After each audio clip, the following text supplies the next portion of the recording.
رساسہ جات ظاہر کرنے والی ایمنسٹی اسکیم کا آج آخری روز ہے۔ ایسے ڈکلیریشن اسکیم کی ڈیڈ لائن آج ختم ہو جائے گی اور رساسہ جات پر ٹیکس اور 10% جرمانے کے ساتھ گوشوارے اور ٹیکس 30 ستمبر تک جمع کرایا جا سکتا ہے۔ اسی پر بات کریں گے، اکرام ہوتی ہمارے ساتھ موجود ہیں۔ اکرام، بتائیے گا کتنے فیصد لوگوں نے اب تک اپنی انفارمیشن جو ہے وہ یہاں پر جمع کروا دی ہے؟ جی، صبح جو ہم نے معلوم کیا ہے تو تقریباً 1 لاکھ کے قریب لوگوں نے اپنی اثاثے ظاہر کر دیے ہیں۔ کچھ افسران ہیں وہ کہتے ہیں 1,10,000 ہیں، کچھ کہتے ہیں 1,20,000 ہو گئے ہیں، لیکن اس میں زیادہ تر اماؤنٹ جو ہے تقریباً 50 ارب روپے اماؤنٹ جمع ہوئی ہے۔ زیادہ تر اماؤنٹ تقریباً 2-3 ہزار لوگوں نے ہی جمع کی، باقیوں نے بہت چھوٹی چھوٹی اماؤنٹ جمع کرائی ہیں۔ اب جو مرحلہ جو ہے یہ اس کا تو ختم ہو گیا۔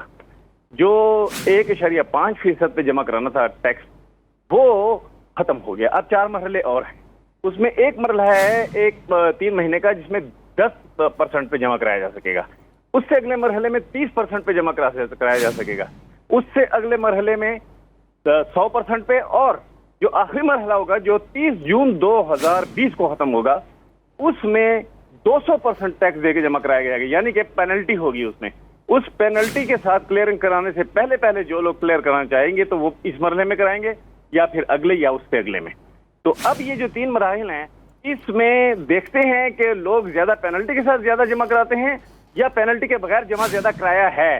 اگر تو 5 لاکھ لوگوں نے لے لی یہ ایمنسٹی تو اس کا مطلب یہ ہوگا کہ پہلے مرحلے میں 1,20,000 یا 1,30,000 نے جمع کرایا، پھر جو باقی ہیں 3.5-4 لاکھ لوگ انہوں نے پینلٹی دے کر جمع کرایا۔ اس کا مطلب یہ ہے کہ اس کی جو سکسیس ہے وہ تو ہوگی، لیکن اس پر اعتبار کم لوگوں کو ہوگا۔ جو پینلٹی کے مراحل ہیں وہ شور شارٹ ہیں، اس میں یہ ہے کہ انہوں نے اتنی پینلٹی جمع کرائی، ان سے پوچھ گچھ نہیں ہوگی کیونکہ اس کی ان کو جو آرڈیننس ہے، جو قانون ہے، اس کی ضرورت نہیں ہے، یہ ان کے اپنے ٹیکس لا۔ اچھا اکرام ہوتے یہ ایک معاملہ ابھی بھی میرے خیال سے اتنا کلیئر واضح نہیں ہے کیونکہ 2020 تک 4 مراحل دیے گئے ہیں حکومت کی جانب سے، ٹھیک ہے، لیکن ساتھ ساتھ یہ بھی بتایا جا رہا ہے کہ جیسی ایمنسٹی اسکیم ختم ہوگی اس کے بعد ایکشن ہوگا، کارروائیاں شروع ہوں گی۔ تو اب جو لوگ یہ سوچ کے بیٹھے ہیں کہ ہم تیسری یا چوتھی جو مرحلہ ہے اس میں ہم ڈکلیئر کریں گے تو ان کے خلاف کیسے کارروائی ہو سکے گی؟ جی، ایکشن 2 قسم کے ہیں، ایک قسم کا نہیں ہے۔ مثلا اس جو 1.5% پہ جنہوں نے جمع کرا دیا اور انہوں نے غلط بیانی کی ہو تو ان پہ ایکشن ہوگا۔ دوسری بات یہ یاد رکھنا چاہیے کہ جو جنہوں نے جمع کرا دیا ہے اس کو یہ نہ سمجھیں گے وہ کلیئر ہو چکے ہیں، نہیں، ان کو ابھی ان کی اسکروٹنی ہونی ہے۔ وہ دیکھیں گے کہ یہ جو ہے ٹیکس انہوں نے صحیح جمع کرایا، اثاثے صحیح ڈکلیئر کیے ہیں کہ نہیں۔